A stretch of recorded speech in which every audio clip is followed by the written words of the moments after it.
Ah, l'impôt sur le revenu des personnes physiques.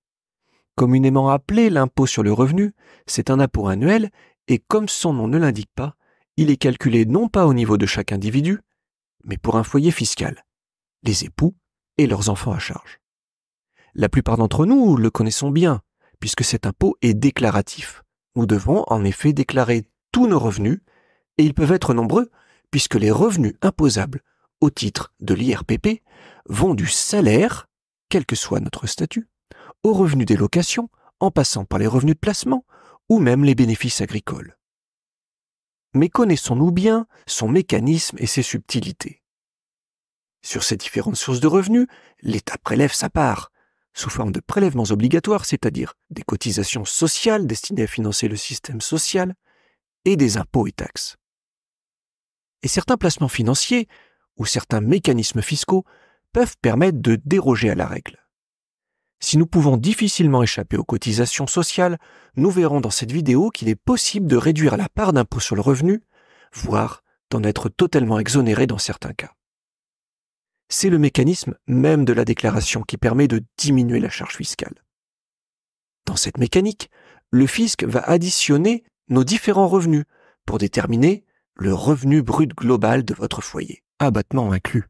Il en déduira ensuite les charges déductibles, les fameuses déductions, comme les pensions alimentaires versées à vos proches ou certaines cotisations d'épargne par exemple. Il obtiendra ainsi votre revenu global net imposable.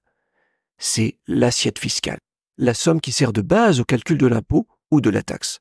On l'appelle aussi base d'imposition, assiette d'imposition ou assiette de l'impôt.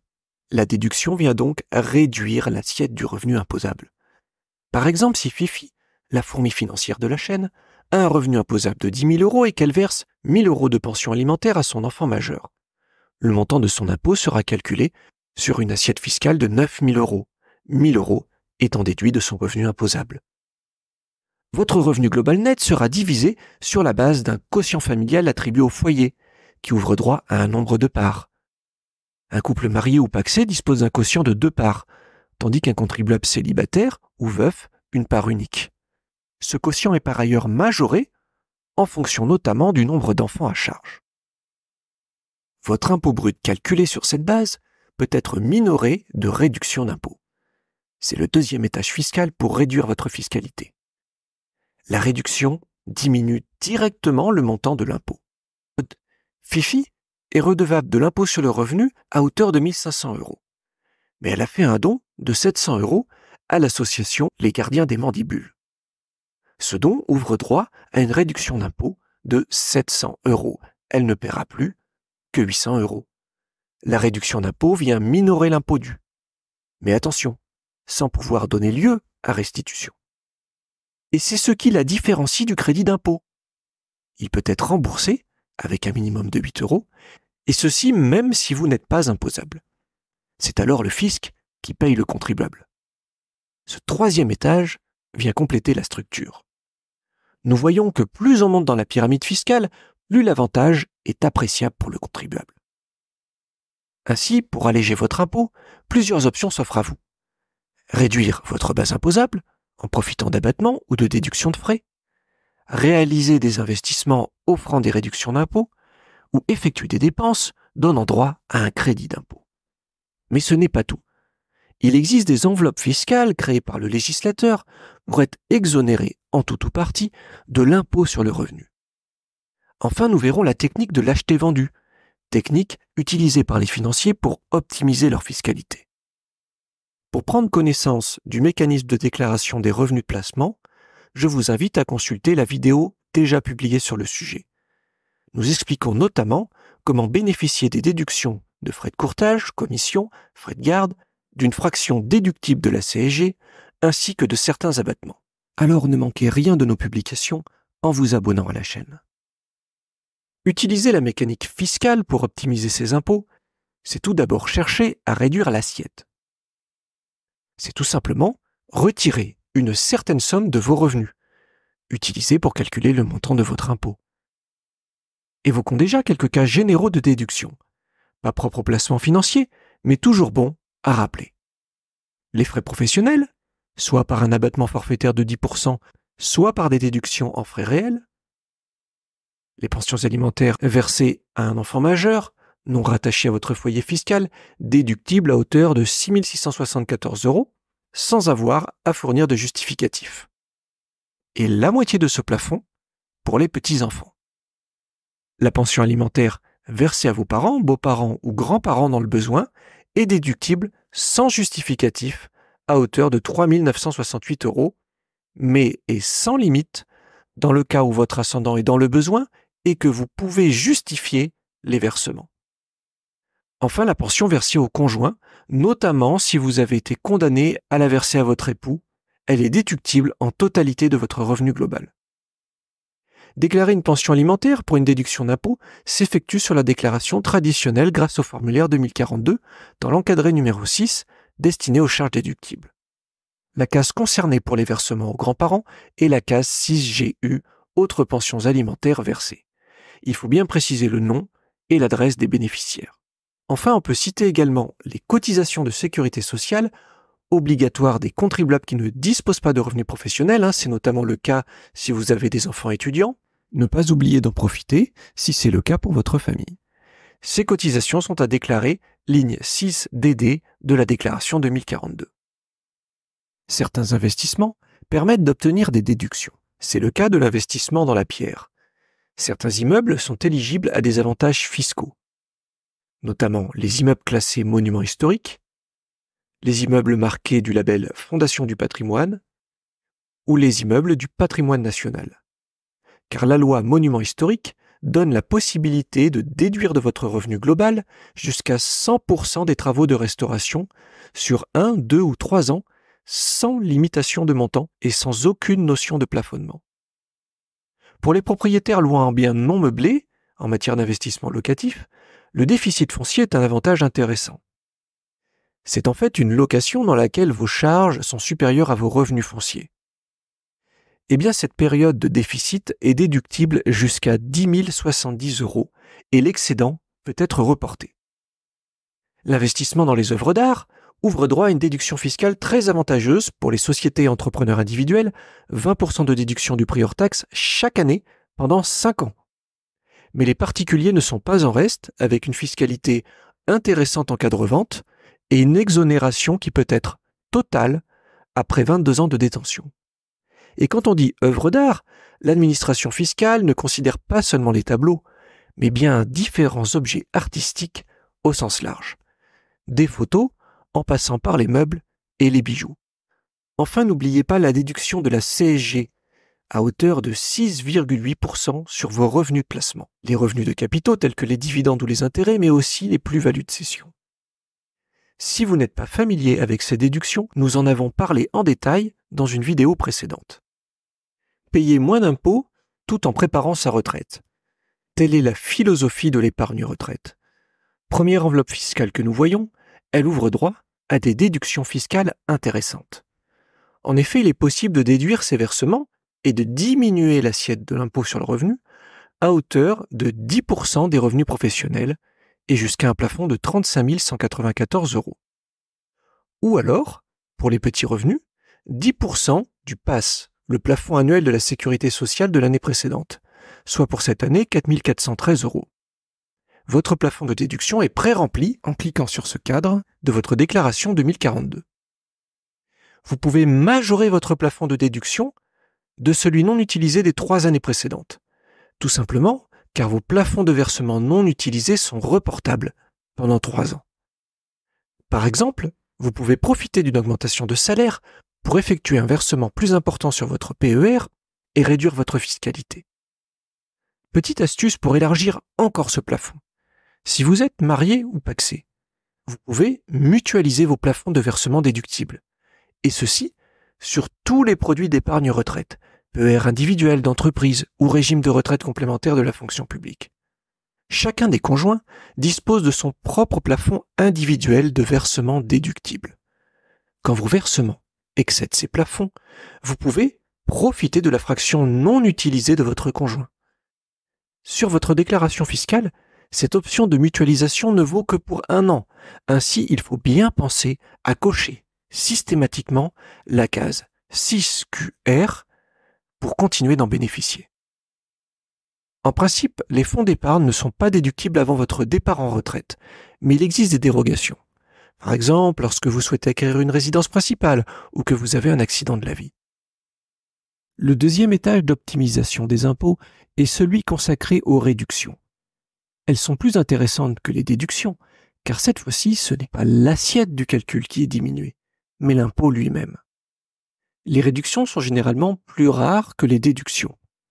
On peut citer tout d'abord quelques généralités. Les frais de scolarité, de 61 à 183 €, une réduction de 75% pour des dons aux œuvres jusqu'à 1000 €, puis 66% au-delà, le total des dons ne pouvant pas être supérieur à 20% du revenu imposable. Ou des dons aux partis politiques, plafonnés à 15 000 € par an et par foyer fiscal, ou même à un candidat en particulier, plafonné à 4 600 € par élection. Enfin, vous pouvez bénéficier d'une réduction d'impôt maximale de 2 500 € si vous vivez dans un EHPAD ou un établissement de soins de longue durée. Un acompte de 60% vous est versé en janvier et le solde vous est payé à l'été. En matière d'investissement, les dispositifs d'avantages fiscaux sont nombreux. En voici quelques-uns. Tout d'abord, l'investissement dans les entreprises, en particulier dans les PME. Les souscriptions au capital d'une PME réalisées en 2023 ouvrent droit à une réduction d'impôt de 18 à 25% selon la date de vos versements. Les titres possédés doivent être conservés pendant 5 années et ne peuvent être achetés qu'au moment de la création de l'entreprise ou à l'occasion d'une augmentation de capital. La même réduction s'applique pour vos souscriptions de parts de certains fonds à risque dans la limite d'un plafond de versement spécifique. Il s'agit des fonds communs de placement dans l'innovation. Ce sont des PME européennes innovantes non cotées ayant des besoins de financement importants. Et il s'agit également des fonds d'investissement de proximité, c'est-à-dire des entreprises régionales situées dans une zone géographique bien délimitée. Son taux est porté à 30% si vous avez souscrit des parts d'un fonds d'investissement de proximité en Corse ou en Outre-mer, case 7FM pour la Corse et 7FL pour l'Outre-mer. Le montant de votre investissement est à reporter dans le formulaire annexe 2042 réduction d'impôt et crédit d'impôt, rubrique autres réductions et crédits d'impôt. Le dispositif Girardin industriel, qui consiste à réaliser des investissements dans des entreprises basées dans les territoires d'outre-mer, il ouvre droit à une réduction d'impôt jusqu'à 120% de l'investissement initial, attribué en une seule fois dès l'année suivante. On peut également noter les entreprises de presse. Vous avez un droit à une réduction d'impôt de 30 à 50% si vous avez investi dans le capital d'une entreprise de presse. Et enfin, dans des entreprises de production d'œuvres cinématographiques, avec une réduction d'impôt de 30, 36 ou 48% si vous avez souscrit des parts de sociétés finançant l'audiovisuel et le cinéma. Les SOFICA sont des sociétés anonymes de placement dans l'audiovisuel agréées par l'AMF. Les investissements dans l'immobilier locatif ne sont pas en reste. Les dispositifs Duflot, Pinel et de Normandie, dans lesquels la base de la réduction d'impôt est constituée, selon le cas, par le prix d'acquisition ou de revient global du ou des logements, dans la limite des deux, ou 95% du montant de souscription au capital des SCPI pour le dispositif Duflot, ou 100% du montant de la souscription pour le dispositif Pinel, retenu dans la limite de 300 000 € au titre d'une même année d'imposition. Pour le dispositif Duflot, il concerne les investissements réalisés du 1er janvier 2013 au 31 août 2014. Le taux de réduction d'impôt est fixé à 18% pour les investissements réalisés en métropole et 29% pour les investissements réalisés en Outre-mer. Pour ceux réalisés à compter du 1er septembre 2014, les réductions concernent les dispositifs Pinel et de Normandie. Pinel avec un taux de réduction d'impôt de 12 à 18% pour les investissements réalisés avant le 31 décembre 2022, de 10,5 à 17,5 pour ceux réalisés avant le 31 décembre 2023 et de 9 à 14% pour ceux réalisés en 2024. Enfin, le dispositif de Normandie avec un taux de réduction de 12 à 21%. L'investissement dans les forêts françaises permet également de profiter d'un avantage fiscal non négligeable. En contrepartie d'un placement en numéraire pour acquérir des bois ou des forêts un contribuable peut bénéficier d'une réduction d'impôt de 18% dans la limite de 5 700 € de dépenses par personne et 11 400 € pour un couple. Cette acquisition peut être réalisée en direct, en achetant des forêts, terrains en nature de bois ou terrains boisés dans un délai de 3 ans, ou par le biais de souscription au capital de sociétés d'épargne forestière ou de souscription de parts de groupements forestiers. Le terrain doit être conservé pour une durée minimale de 8 ans et doit mesurer moins de 25 hectares. 76% des cotisations d'assurance éligibles sont également diminuées de l'impôt. Le troisième étage de diminution de la charge fiscale est celui du crédit d'impôt. C'est un peu le sommet de la pyramide, la cerise sur le gâteau. Plus étroit, car moins fréquent, il est l'avantage fiscal le plus prisé, car non seulement il réduit votre impôt, mais en plus c'est l'administration fiscale qui vous verse le montant. Ainsi, même un contribuable non imposable reçoit le crédit d'impôt, ce qui n'est pas le cas de la réduction. Donc ne pas oublier les traditionnels crédits d'impôt, comme les frais de garde d'enfants, 50% jusqu'à un plafond de 3 500 €, les cotisations syndicales. Si vous n'avez pas déjà déduit en frais réels, inscrivez le total des cotisations versées dans l'année au cas 7AC, 7AE ou 7AG de la déclaration 2042, réduction et crédit d'impôt. L'emploi d'un salarié à domicile ouvre droit à 50% de crédit d'impôt dans la limite d'un plafond de 12 000 €, qui peut être majoré en fonction de votre situation. L'installation d'une borne de recharge de véhicules électriques dans votre résidence, avec un crédit d'impôt égal à 75% du montant des dépenses et limité à 500 € par système de charge pilotable. Ou encore, les dépenses en faveur de l'aide aux personnes âgées ou handicapées dans l'habitation principale, à hauteur de 25% avec des plafonds de 5 000 € pour une personne célibataire et 10 000 € pour un couple marié ou pacsé. En matière d'investissement, les crédits d'impôt pour les entreprises sont légion depuis quelques années. Mais les rares avantages en crédit d'impôt aux particuliers, comme les intérêts d'emprunt pour l'acquisition d'une habitation principale ou les travaux en faveur de la transition énergétique, ont disparu. Une autre méthode pour réduire ces impôts consiste à utiliser les enveloppes fiscales. Une enveloppe est un produit d'épargne permettant de faire des investissements financiers. Le législateur a doté chacune de ses particularités et de sa propre fiscalité. Le plan d'épargne en action, plus couramment appelé PEA, est une enveloppe fiscale particulièrement avantageuse pour les investisseurs, tout en bénéficiant d'avantages fiscaux. Comme toute enveloppe fiscale, ces avantages sont octroyés sous certaines conditions. Tout d'abord, comme son nom l'indique, l'investissement est principalement éligible aux actions, c'est-à-dire des titres de société. Et il s'agit de la classe d'actifs la plus risquée. Si vous n'êtes pas à l'aise avec cette notion, je vous invite à regarder nos vidéos sur le sujet. Le PEA peut également contenir des parts d'OPCV, fonds communs de placement, SICAV ou trackers comme des ETF, c'est-à-dire des fonds de placement collectifs. Ensuite, il doit s'agir d'actions de pays de l'Union européenne, auxquels s'ajoutent la Norvège, l'Islande et le Liechtenstein. Il existe cependant des exceptions à cette règle, et il est possible d'investir également dans des actions américaines, même en titre vif. Si vous désirez en savoir plus sur ce sujet, n'hésitez pas à l'indiquer en commentaire.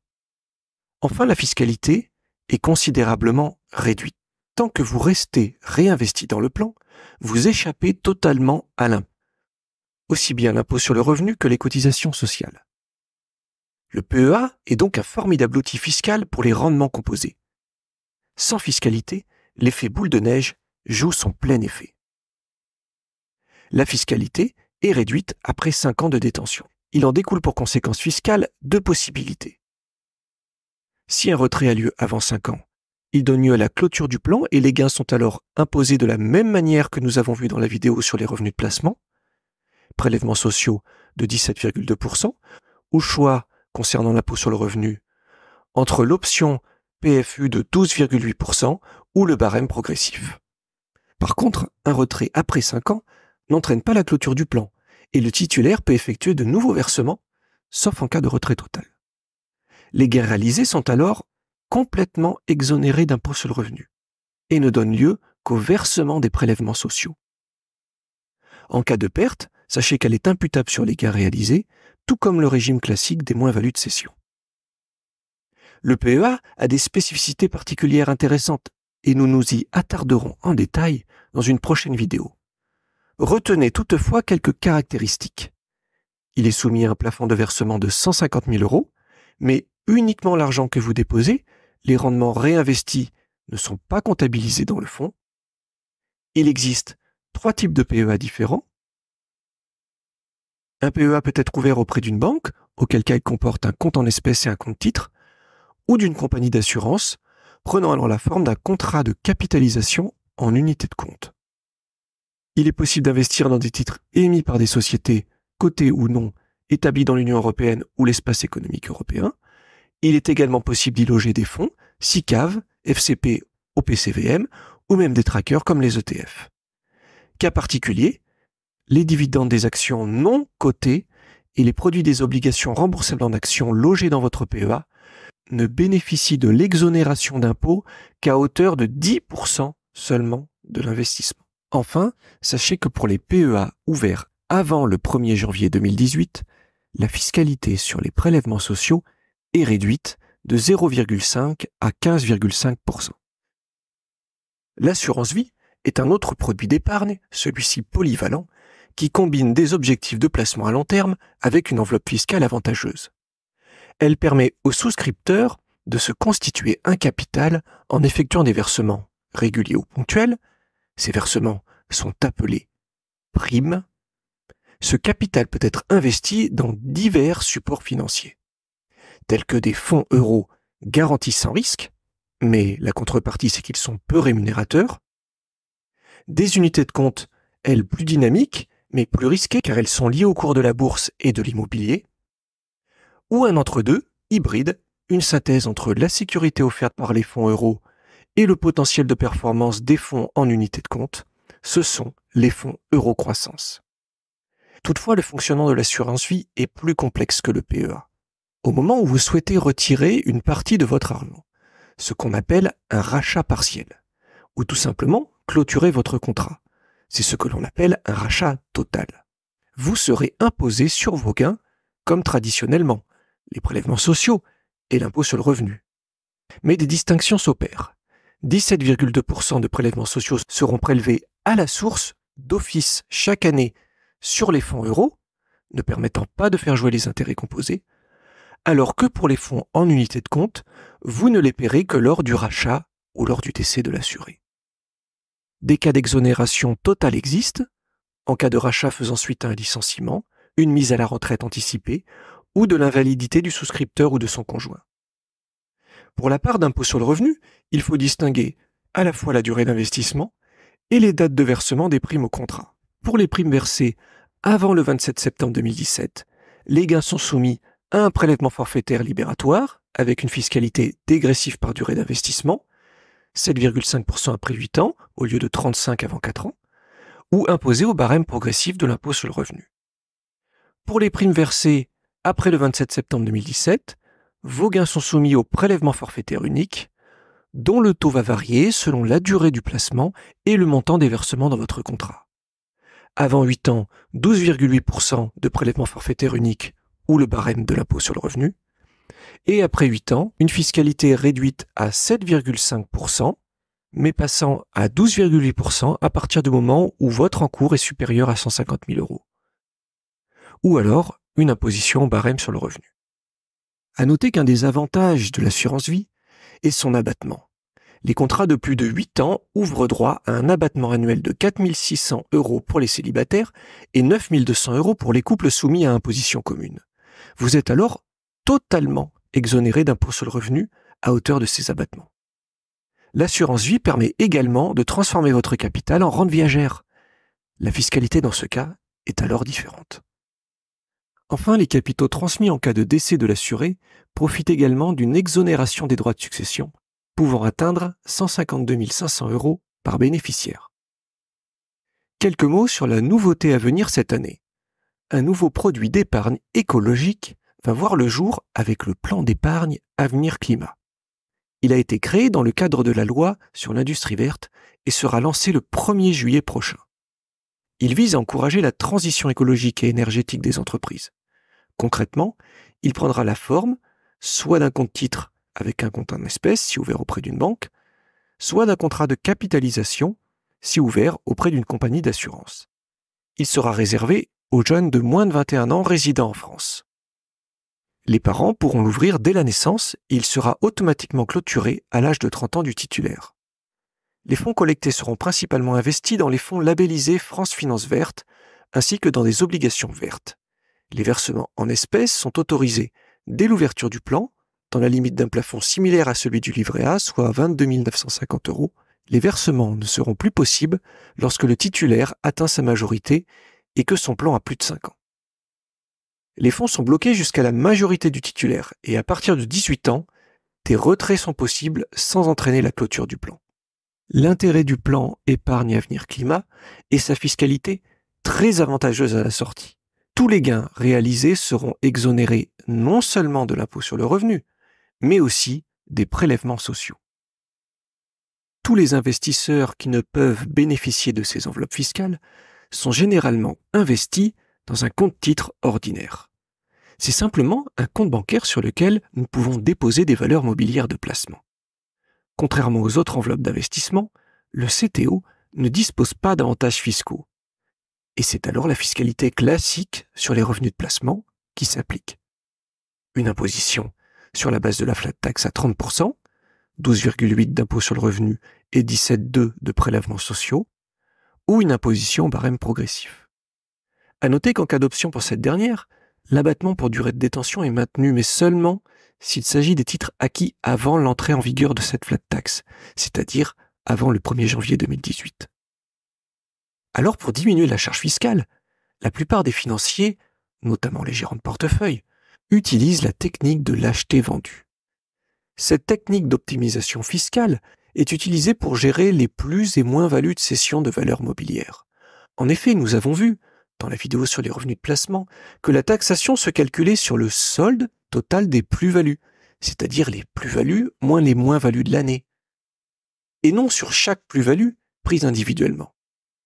En clair, si vous avez enregistré davantage de plus-values que de moins-values, vous obtiendrez un solde positif qui servira d'assiette de calcul de votre impôt.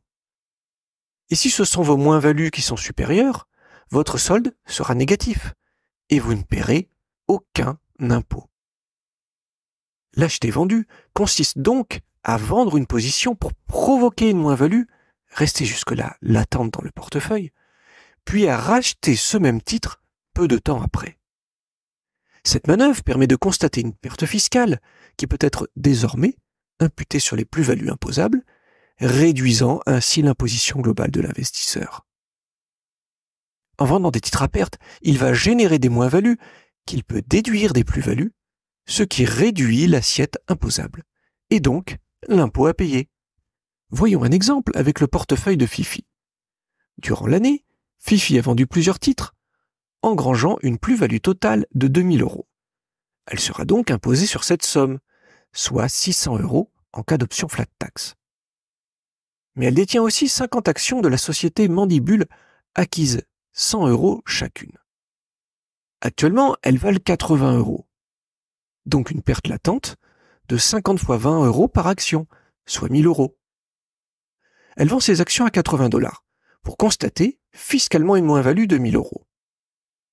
Peu de temps après, elle rachète les mêmes actions à 80 € pour maintenir sa position sur le titre. Avec cette technique, la moins-value de 1 000 € peut être utilisée pour compenser des plus-values réalisées sur d'autres titres, réduisant l'assiette d'imposition. De 2 000 €, elle passe à 1 000 €. Fifi sera donc imposée sur cette somme, soit 300 € en cas d'option flat tax. L'acheter-vendu est une stratégie fiscale qui, lorsqu'elle est bien exécutée, peut aider à optimiser la fiscalité des investissements. Cependant, elle nécessite une compréhension approfondie des réglementations fiscales et des risques de marché associés. En effet, faites attention aux dates. Vous ne pouvez pas agir jusqu'au 31 décembre. Certains régimes fiscaux imposent des délais spécifiques entre la vente et le rachat des titres pour éviter des abus. Par exemple, aux États-Unis, c'est la règle des 30 jours de Wash Sale Rule. En France, une instruction administrative du 8 novembre 2006 prévoit qu'un actionnaire qui achète une action le jour J n'est propriétaire qu'en J+3 et inversement en cas de vente. De plus, pendant la période entre la vente et le rachat, le prix des titres peut fluctuer. ce qui peut entraîner des pertes ou des gains imprévus. C'est une technique qui peut s'avérer intéressante, notamment pour des valeurs qui ont chuté brutalement, mais ces arbitrages doivent être envisagés minutieusement avec prudence. Au travers de cette vidéo, nous avons vu différents moyens légaux de réduire son imposition, c'est-à-dire ceux énumérés par le Code général des impôts. Certains investissements sont très avantageux fiscalement. Cependant, gardez toujours à l'esprit que le critère le plus important reste la rentabilité et la sécurité du placement. Un investissement sûr et performant vous assure non seulement de préserver votre capital, mais également de générer des gains solides à long terme. Alors bon investissement à tous et à très bientôt pour de nouvelles vidéos.